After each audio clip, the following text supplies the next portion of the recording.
The Torah has in it a shadow of the good things to come, but not the actual manifestation of the originals. Therefore, it can never, by means of the same sacrifices repeated endlessly year after year, bring to the goal those who approach the holy place to offer them. Otherwise, wouldn't the offering of those sacrifices have ceased? For if the people performing the service had been cleansed once and for all, it would no longer have sins on their conscience. No, it is quite the contrary. And these sacrifices is a reminder of sins, year after year. For it is impossible that the blood of bulls and goats should take away sins. This is why, on coming into the world, he says, "It has not been your will to have an animal sacrifice and a meal offering. Rather, you have prepared for me a body. No, you have not been pleased with burnt offerings and sin offerings." Then I said, "Look, in the scroll of the book it is written about me. I have come to do your will." In saying first, you neither will nor were pleased with animal sacrifices, meal offerings, burnt offerings, and sin offerings, things which were offered in accordance with the Torah. And then, look, I have come to do your will. He takes away the first system in order to set up the second. It is in connection with this will that we have been separated for God and made holy once and for all, through the offering of Yeshua the Messiah's body. Now every Kohen stands every day doing his service, offering over and over the same sacrifices, which can never take away sins. But this one, after he had offered for all time a single sacrifice for sins, sat down at the right hand of God. From then on, to wait until his enemies be made a footstool for his feet.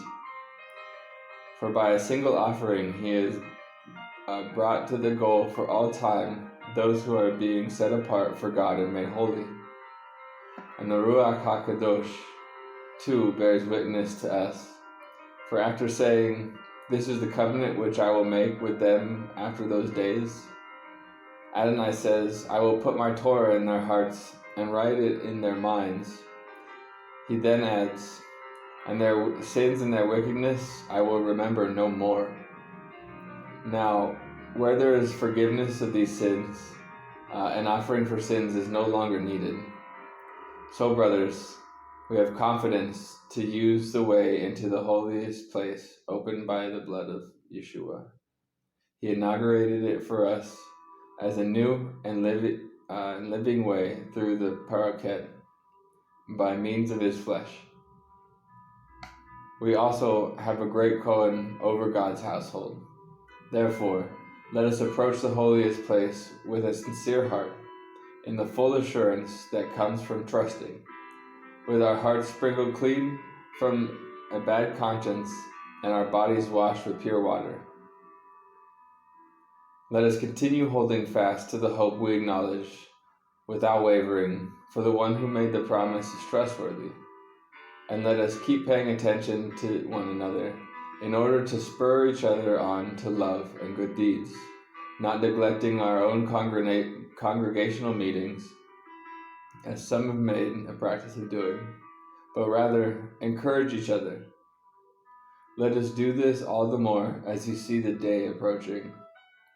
For if we deliberately continue to sin, after receiving the knowledge of the truth, there no longer remains a sacrifice for sins, but only the terrifying prospect of judgment, a raging fire that will consume the enemies.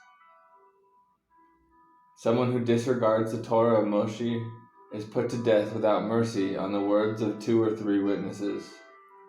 Think how much more will be the punishment deserved by someone who has trampled underfoot the Son of God, who has treated as something common the blood of the covenant which made him holy, and who has insulted the Spirit, the giver of God's grace. For the one we know is the one who said, "Vengeance is my responsibility, I will repay." And then said Adonai will judge his people.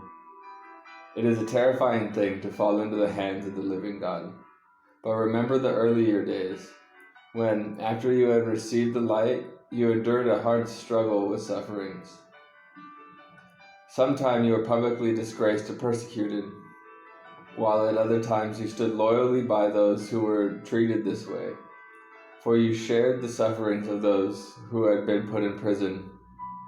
Also, when your possessions were seized, you accepted it gladly, since you knew that what you possessed was better and would last forever.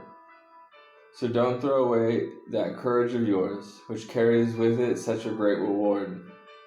For you need to hold out, so that by having done what God wills, you may receive what He has promised.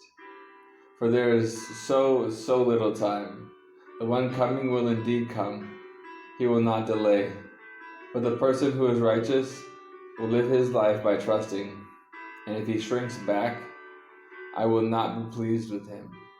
However, we are not the kind who shrink back and are destroyed. On the contrary, we keep trusting and thus preserve our lives. Hebrews 10.